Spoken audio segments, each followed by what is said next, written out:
Number 3،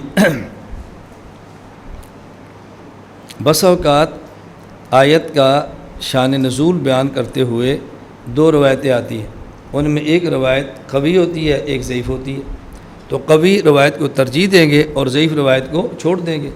قرآن کریم میں ہے وَالضُّحَىٰ وَاللَّيْلِ إِذَا سَجَىٰ مَا وَدَّعَكَ رَبُّكَ وَمَا قَلَىٰ، سورۃ الضحیٰ۔ اللہ رب العزت نے قسم اٹھائی ہے چاشت کی، رات کی، پھر فرمایا آپ کے رب نے آپ کو چھوڑا نہیں ہے، آپ کا رب آپ سے ناراض بھی نہیں ہے۔ رسول اکرم صلی اللہ علیہ وسلم پر کچھ دن کے لیے وحی آنا بند ہوگی۔ اب وحی آنا بند کیوں ہوئی؟ اب 2 قسم کے واقعے ہیں۔ ایک واقعہ ہے جندب بن سفیان رضی اللہ تعالیٰ عنہ کی روایت بخاری مسلم میں ہے کہ رسول اکرم صلی اللہ علیہ وسلم کسی تکلیف کی وجہ سے 2-3 راتیں آپ تہجد نہ پڑھ سکے اور آپ پر وحی بند ہوگی۔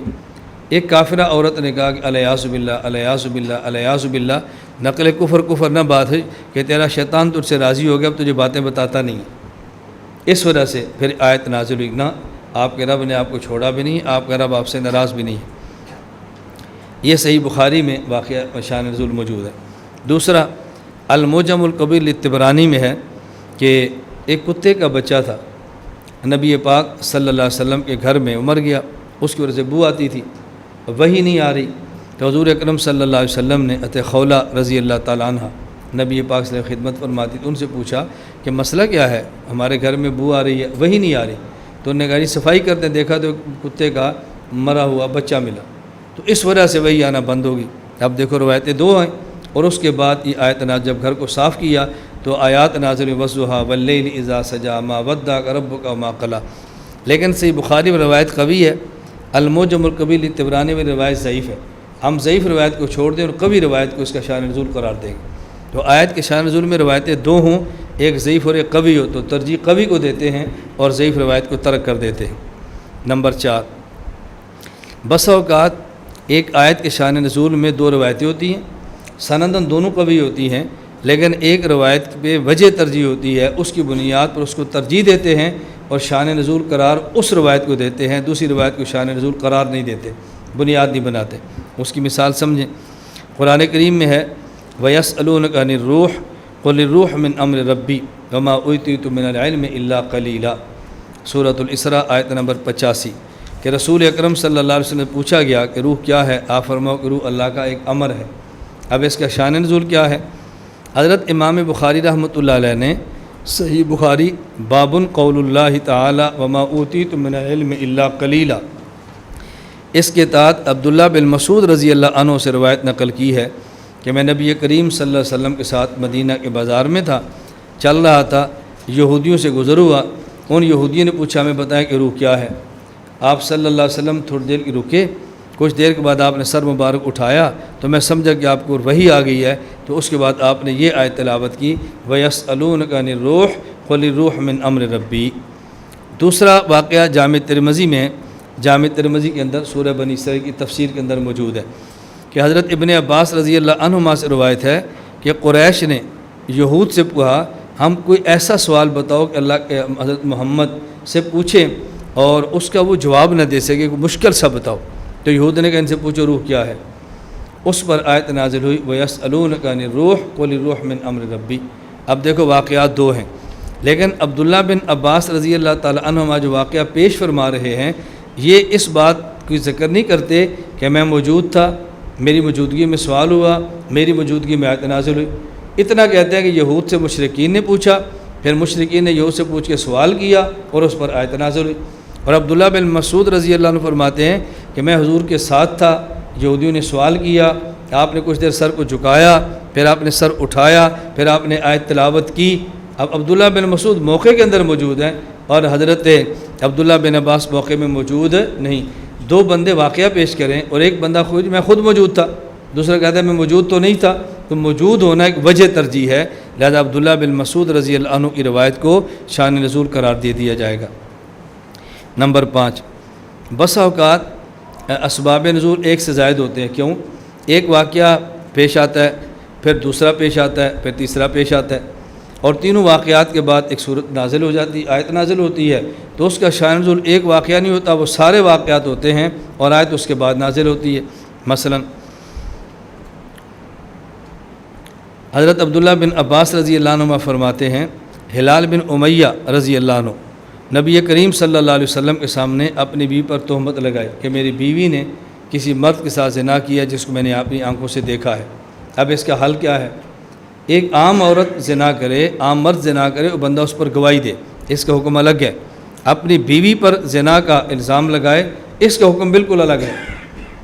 عام آدمی کسی کے بارے میں زنا، اس وقت مسئلہ الگ ہے کہ 4 گواہ ہونے چاہیے، چاروں مرد ہونے چاہیے، اور اس حالت میں دیکھے کل مقحد فی المیل، جس طرح سرمجو سرم جانی میں داخل ہے کہ جی ہم نے اس حالت میں دیکھا ہے، یہ تو عام معاملہ ہے۔ لیکن اگر یہ واقعہ اپنی بیوی کے ساتھ ہو، اب بیوی کا معاملہ تو الگ ہے نا، وہاں تو گواہ کوئی نہیں ہوتا، گواہ تھا نہیں اور تھی بیوی، اب کیا کریں؟ اگر کسی اور پر الزام لگائے اور گواہ نہ ہوں، حد قذف لگا دے، اب بیوی ہے گواہ نہیں، اب کیا کریں؟ کیوں حد قذف لگا کر ختم کر دیں؟ ایسا بندہ اپنی بیوی کو کیسے رکھے جس کو اپنی آنکھوں سے دیکھا ہے؟ کیونکہ گواہ نہیں ہے، اس کو کیا بھی کچھ نہیں سکتا، عدالت میں کیا پیش کرے گا؟ رکھ نہیں سکتا، غیرت کے خلاف ہے، کچھ کہہ نہیں سکتا، اس کے پاس قانونی حکم ہے، عدالت اس کی بات کیسے مانے گی بغیر شہادتوں کے؟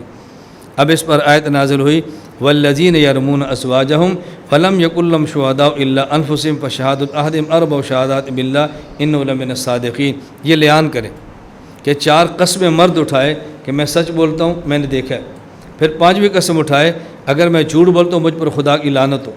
عورت 4 قسمیں اٹھائے کہ یہ جھوٹ بولتا ہے، 5ویں قسم اٹھائے کہ مجھ پر خدا کا غضب ہو اگر یہ سچ بولتا ہے، اس کے بعد لیان ہو گیا، دونوں الگ ہو جائیں گے۔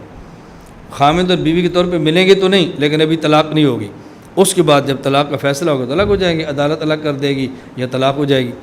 اس آیت کا شان نزول ایک واقعہ تو یہ ہے حضرت ہلال بن امیہ والا، اور دوسرا وہ بھی صحیح بخاری میں ہے، سہل بن سعد رضی اللہ عنہ نے حضرت عویمر عجلانی رضی اللہ تعالیٰ عنہ نے رسول اکرم صلی اللہ علیہ وسلم سے سوال کرایا کسی کے ذریعے، کوئی شخص اپنی بیوی کو کسی کے ساتھ اس حالت میں دیکھے کیا اس کو قتل کر دے تو اسے قصاص لیا جائے گا، اور اگر قتل نہ کرے تو یہ بندہ وہاں پہ کیا کرے؟ اس کے جواب میں یہ آیت کریمہ نازل ہو گئی۔ اب وہ واقعہ بھی ہوا، یہ واقعہ بھی ہوا، آیت بعد میں نازل ہوئی۔ اور ایک مسند بزار کے اندر حذیفہ رضی اللہ عنہ فرماتے ہیں کہ یہ سوال ابو بکر عمر رضی اللہ تعالیٰ عنہما کے درمیان ہوا تھا، یعنی کسی نے پوچھا، ان نے آپس سوال جواب کیا تو آیت نازل ہوئی، تو تینوں واقعات ٹھیک ہیں، اس لیے کوئی دوسرے کے خلاف نہیں۔ بس اوقات کئی واقعات پیش آتے ہیں اور ان واقعات کے بعد ایک آیت نازل ہوتی ہے اور وہ تینوں واقعات اس آیت کا شان نزول بن جاتے ہیں۔ نمبر 6، بس اوقات آیت ایک بار نازل نہیں ہوتی، آیت ہی ایک سے زائد بار نازل ہوتی ہے۔ واقعہ پیش آیا، وہ آیت نازل ہوئی، پھر واقعہ پیش آیا، پھر آیت نازل ہوئی۔ اب اس آیت کے شان نزول وہ دونوں واقعات بن سکتے ہیں، ہم یہ نہیں کہہ سکتے یہ واقعہ شان نزول ہے اور یہ واقعہ شان نزول ہے، نہیں۔ صحیح بخاری میں روایت موجود ہے، سعید بن مسیب رحمہ اللہ فرماتے ہیں جب ابو طالب کا انتقال ہوا، حضور اکرم صلی اللہ علیہ وسلم اس کے انتقال سے قبل اس کے پاس تشریف لے گئے۔ ابو جہل اور عبداللہ بن ابی امیہ یہ وہاں موجود تھے، ابی یہ موجود تھے۔ اب رسول اکرم صلی اللہ علیہ وسلم ان کو دعوت دے رہے ہیں کلمہ پڑھ لیں، آہستہ کر لو، کان میں پڑھ لو، میں گواہی تو دوں، اور یہ دونوں محنت کر رہے ہیں کہ کلمہ نہ پڑھیں۔ بالآخر ان کی موت اس حالت میں ہوئی کہ انہوں نے کہا اخترت النار علی الآر، میں آگ برداشت کر سکتا ہوں، خاندان کی آر یہ برداشت نہیں کر سکتا کہ لوگ کیا کہیں گے، اور عبد المطلب کے دین پر ہوں میں، یہ کہہ کے وہ دنیا سے چلے گئے۔ اب رسول اکرم صلی اللہ علیہ وسلم نے فرمایا جب تک اللہ نے مجھے نہ روکا میں ان کے لیے مغفرت کی دعا کروں گا۔ ایک واقعہ یہ پیش آیا اور آیت نازل ہوئی ما کان للنبی والذین آمنوا ان یستغفروا للمشرکین ولو کانوا اولی قربی من بعد ما تبین لهم انہم اصحاب الجحیم، کہ جب تک یہ پتہ نہیں تھا اس کا کفر پہ خاتمہ ہوا ہے تب تک تو دعا نبی اور مومنین کر سکتے ہیں، اور جب یہ پتہ چل جائے فلاں بندے کا خاتمہ کفر پر ہو گیا ہے، اب نبی اور ایمان والوں کو اس بندے کے لیے دعا نہیں کرنی چاہیے۔ دوسرا واقعہ امام ترمذی رحمۃ اللہ علیہ نے، یہ صحیح بخاری میں واقعہ ہے، بابن اذا قال المشرک عند الموت لا الہ الا اللہ، یہاں پہ کیا کہنا چاہیے، اس باب کے تحت واقعہ نقل کیا۔ امام ترمذی رحمۃ اللہ علیہ فرماتے ہیں، حضرت علی رضی اللہ عنہ سے روایت ہے، وہ فرماتے ہیں میں نے ایک آدمی کو دیکھا وہ اپنے مشرک ماں باپ کے لیے دعائے مغفرت کر رہا تھا، بخشش کی دعا مانگتا تھا۔ میں نے کہا تو اپنے والدین کے لیے بخشش کی دعا مانگتے، وہ تو مشرک تھے۔ اس نے جواب دیا ابراہیم علیہ السلام بھی اپنے والد کی استغفار تو کیا تھا، حالانکہ ان کا والد تو مشرک تھا۔ حضرت علی فرماتے ہیں میں نے یہ بات رسول اکرم صلی اللہ علیہ وسلم سے عرض کی، اس پر یہ آیت نازل ہوئی، ما کان للنبی والذین آمنوا ان یستغفروا للمشرکین ولو کانوا اولی قربی۔